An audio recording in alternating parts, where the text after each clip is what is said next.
1000 metre کی دوڑ میں 4000 میٹر میں پیچھے رہ گئے ہیں تو اگلے 2000 میٹر میں سپرنٹ کے ساتھ دوڑنا ہے. تو اسی لیے ہمیں اب ان تمام شعبوں کے اندر تیز جد و جہد کرنی ہے. اسی لیے اس منصوبے کے تحت ہم نے کوئی خواب ہی نہیں دکھائے. آپ کا خواب اس وقت تک حقیقت نہیں بنتا جب تک کہ اس کے پیچھے پیسے نہ آئیں، جب تک اس کے پیچھے محنت نہ آئے. تو مجھے یہ بتاتے ہوئے خوشی ہے کہ حکومت نے تقریباً 67 ارب 67 بلین روپیز سے ہیپیٹائٹس فری پروگرام کا آغاز کیا ہے، جس میں 51% کنٹریبیوشن وفاقی حکومت کی ہے، 49% کنٹریبیوشن صوبوں کی ہے. اور ہم انشاءاللہ اس کے ساتھ مل کر جو ہماری آبادی ہے اس کی 50% اسکریننگ کرنے کے ساتھ ہم ان لوگوں کا علاج کریں گے جو اس میں جن کی نشاندہی ہوگی، اور کوشش کریں گے کہ اگلے 3 سے 4 سالوں میں ہم پاکستان کو ہیپیٹائٹس سی سے صاف کر سکیں. مصر نے کامیابی کے ساتھ یہ پروگرام چلایا ہے تو اٹ از ڈویبل. اسی طرح روانڈا نے امیونائزیشن کے پروگرام میں اس کی ویکسینیشن میں کامیابی حاصل کی ہے. یہ وہ ممالک ہیں جو ہمارے جیسے ممالک ہیں، تیسری دنیا کے ممالک ہیں. تو اگر یہ سب کچھ یہ کامیابیاں سمیٹ سکتے ہیں تو ہم کیوں نہیں سمیٹ سکتے؟ صرف اس کے لیے ایک عزم چاہیے، ایک مشن چاہیے. یہ ایک بہت نوبل مشن ہے کہ ہم پاکستان کو ہیپیٹائٹس سی سے فری کرنا چاہتے ہیں، چونکہ اس کے نتیجے میں ہم اپنی قومی صلاحیت میں اضافہ کریں گے. اس کے نتیجے میں ہم بہت سارے غریب گھرانوں کی غربت کو ختم کرنے میں مدد دیں گے، کیونکہ جس گھر کے اندر یہ بیماری آ جاتی ہے ان کے لیے روزگار کے مواقع بند ہونا شروع ہو جاتے ہیں. بہت سارے جو ہمارے لیبر ہے جو بیرون ملک جاتی ہے اس کو نوکری ملتی ہے، لیکن جب میڈیکل ٹیسٹ میں ہیپیٹائٹس ڈائیگنوز ہوتا ہے تو ان کو ویزا ریفیوز ہو جاتا ہے. اگر وہ ہیپیٹائٹس سے صاف ہوتے تو بلا شبہ وہ باہر جا کے بہتر روزگار کما سکتے تھے. اسی طرح اس کے نتیجے میں جو ان کی پروڈکٹیوٹی کم ہوتی ہے، اگر وہ ملک میں بھی ہیں تو ان کی ہیلتھ کیئر کی کاسٹ کے نتیجے میں ان پہ اضافی بوجھ پڑتا ہے. تو یہ ایک ایسا نوبل کاز ہے کہ جسے ہمیں ایک قومی مشن کے طور پہ اختیار کرنا ہے، اور اگر ہم اس میں کامیاب ہوں گے تو یہ ایک بہت بڑی ٹرافی ہوگی. اور میں سمجھتا ہوں کہ جیسے آج ہم بہت قابل فخر طریقے سے مصر کی مثال دیتے ہیں کہ مصر نے اس پروگرام کو کامیابی سے چلایا، تو ہم پاکستان میں یہ منصوبہ کیوں نہیں کامیاب کر کے ایک نئی کیس سٹڈی بنا سکتے ہیں کہ پاکستان نے بھی اپنے ملک سے 3 سالوں میں ہیپیٹائٹس کو ختم کر کے دکھایا اور اپنی صلاحیت کو منوایا. وہ ملک جو تمام دنیا کی مخالفت کے باوجود ایٹم بم بنا سکتا ہے، کیا وہ ساری دنیا کی مدد کے ساتھ ہیپیٹائٹس سی نہیں ختم کر سکتا؟ کر سکتا ہے. ہمیں صرف اس کے لیے یکسوئی چاہیے، ہمیں اس کے لیے اپنے مقصد پہ یقین چاہیے اور جد و جہد چاہیے. تو میں آپ کو شکریہ ادا کرتا ہوں کہ آپ نے اس ورکشاپ میں سارے لوگوں کو اکٹھا کیا، اور میں امید کرتا ہوں کہ اس پروگرام کا جس پر ہم نے آغاز کیا ہے انشاءاللہ تعالی انجام ہیپیٹائٹس سی فری پاکستان کے نتیجے میں ہوگا، جو ہم سب کے لیے ایک بہت بڑا کارنامہ بھی ہوگا اور کامیابی بھی ہوگی. اور میں دعا کرتا ہوں کہ اللہ تعالی ہمیں اس نیک مقصد میں کامیاب کرے.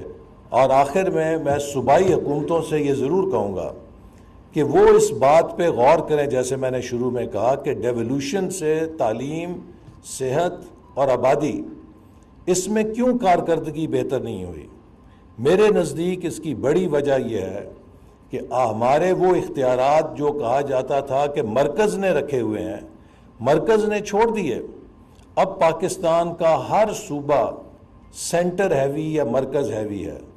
ہر صوبے کے اندر مرکزیت ہے، جب تک صوبوں کے اختیارات ضلعوں کی سطح پہ منتقل نہیں ہوں گے، جب تک سروس ڈیلیوری کا نظام ضلعوں کی سطح تک ڈیوالو نہیں کیا جائے گا، ڈیلیگیٹ نہیں کیا جائے گا، کبھی بھی ہماری سروس ڈیلیوری میں وہ ایجلٹی نہیں آ سکتی کہ جس کے ساتھ ہم ان چیلنجز کو رسپونڈ کر سکیں۔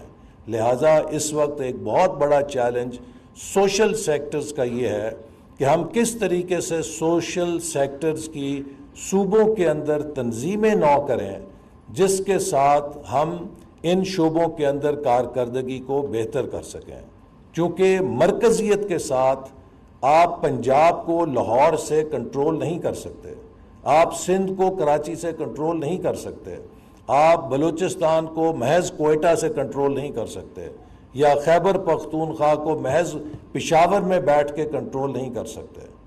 جب تک ان تمام چیزوں کے لیے ہم ایفیکٹو لوکل باڈیز کے ادارے نہیں بنائیں گے، اختیارات کو نیچے تک منتقل نہیں کریں گے، اس وقت تک ہماری سروس ڈیلیوری اور سوشل سیکٹرز میں وہ ایجلٹی اور ڈائنامزم نہیں آئے گا کہ جس سے ہم ان منصوبوں میں کامیابی حاصل کر سکیں۔ تو اس لیے میں امید کرتا ہوں کہ تمام صوبے اس حوالے سے غور ضرور کریں گے کہ کس طریقے سے وہ اختیارات کو جو انہوں نے وفاق سے لیے ہیں محض اپنے پاس نہ رکھیں، بلکہ ان اختیارات کو نیچے ڈیلیگیٹ کریں اور ضلعوں کی بنیاد کے اوپر ایفیکٹو سروس ڈیلیوری میکنزمز بنائیں جو با اختیار ہوں، تاکہ ان کو پھر اکاؤنٹیبل بھی کیا جا سکے اور وہ ریزلٹس اورینٹڈ بھی ہو سکیں۔ ایک بار پھر آپ سب کا بہت شکریہ۔ پاکستان زندہ باد۔ 1000 میٹر کی دوڑ میں 4000 میٹر میں پیچھے رہ گئے ہیں، تو اگلے 2000 میٹر میں سپرنٹ کے ساتھ دوڑنا ہے۔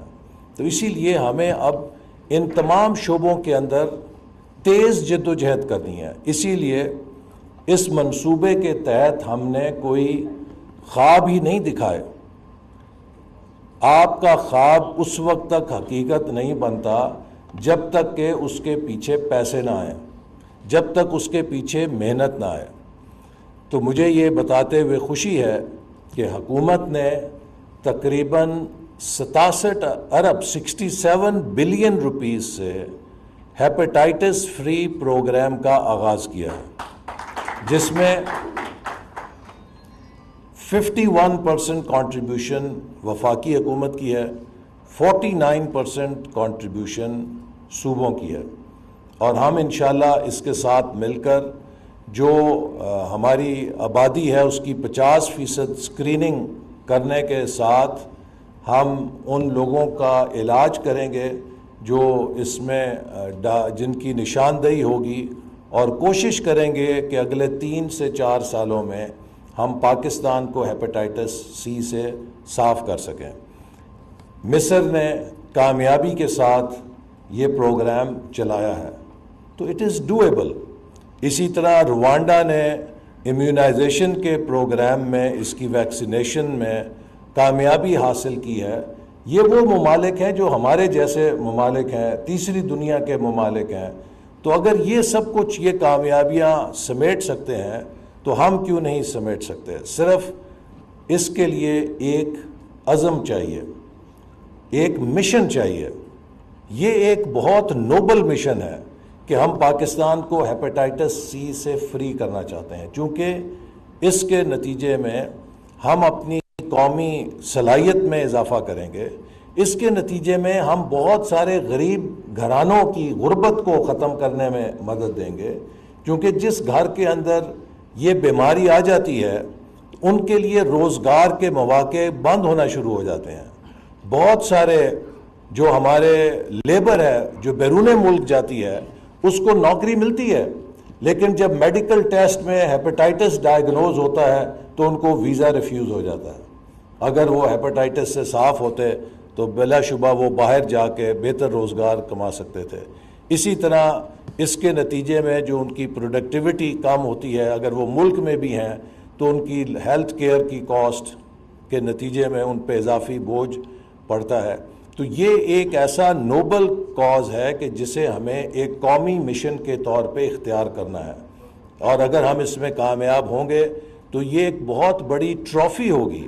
اور میں سمجھتا ہوں کہ جیسے آج ہم بہت قابل فخر طریقے سے مصر کی مثال دیتے ہیں کہ مصر نے اس پروگرام کو کامیابی سے چلایا، تو ہم پاکستان میں یہ منصوبہ کیوں نہیں کامیاب کر کے ایک نئی کیس سٹڈی بنا سکتے ہیں کہ پاکستان نے بھی اپنے ملک سے 3 سالوں میں ہیپاٹائٹس کو ختم کر کے دکھایا اور اپنی صلاحیت کو منوایا۔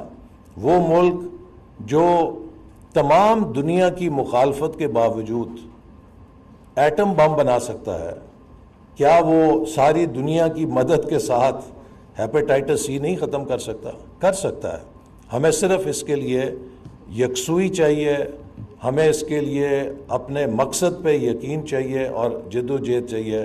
تو میں آپ کو شکریہ ادا کرتا ہوں کہ آپ نے اس ورکشاپ میں سارے لوگوں کو اکٹھا کیا، اور میں امید کرتا ہوں کہ اس پروگرام کا جس پر ہم نے آغاز کیا ہے انشاءاللہ تعالی انجام ہیپاٹائٹس سی فری پاکستان کے نتیجے میں ہوگا، جو ہم سب کے لیے ایک بہت بڑا کارنامہ بھی ہوگا اور کامیابی بھی ہوگی۔ اور میں دعا کرتا ہوں کہ اللہ تعالی ہمیں اس نیک مقصد میں کامیاب کرے۔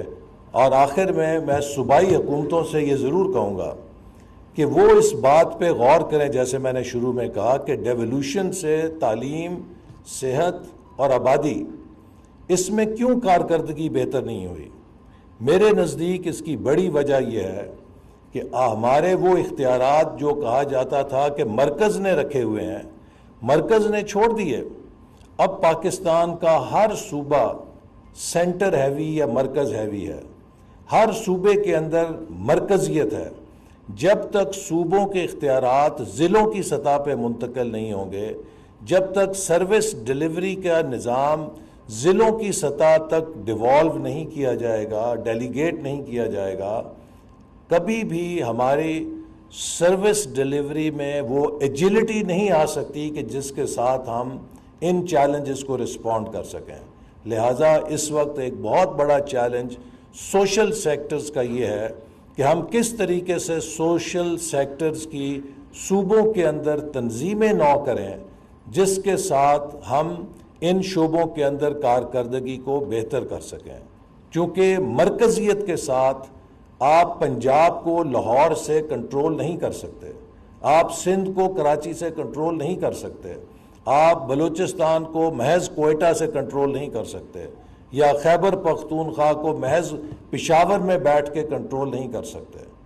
جب تک ان تمام چیزوں کے لیے ہم ایفیکٹو لوکل باڈیز کے ادارے نہیں بنائیں گے، اختیارات کو نیچے تک منتقل نہیں کریں گے، اس وقت تک ہماری سروس ڈیلیوری اور سوشل سیکٹرز میں وہ ایجلٹی اور ڈائنامزم نہیں آئے گا کہ جس سے ہم ان منصوبوں میں کامیابی حاصل کر سکیں۔ تو اس لیے میں امید کرتا ہوں کہ تمام صوبے اس حوالے سے غور ضرور کریں گے کہ کس طریقے سے وہ اختیارات کو جو انہوں نے وفاق سے لیے ہیں محض اپنے پاس نہ رکھیں، بلکہ ان اختیارات کو نیچے ڈیلیگیٹ کریں اور ضلعوں کی بنیاد کے اوپر ایفیکٹو سروس ڈیلیوری میکنزمز بنائیں جو با اختیار ہوں، تاکہ ان کو پھر اکاؤنٹیبل بھی کیا جا سکے اور وہ ریزلٹس اورینٹڈ بھی ہو سکیں۔ ایک بار پھر آپ سب کا بہت شکریہ۔ پاکستان زندہ باد۔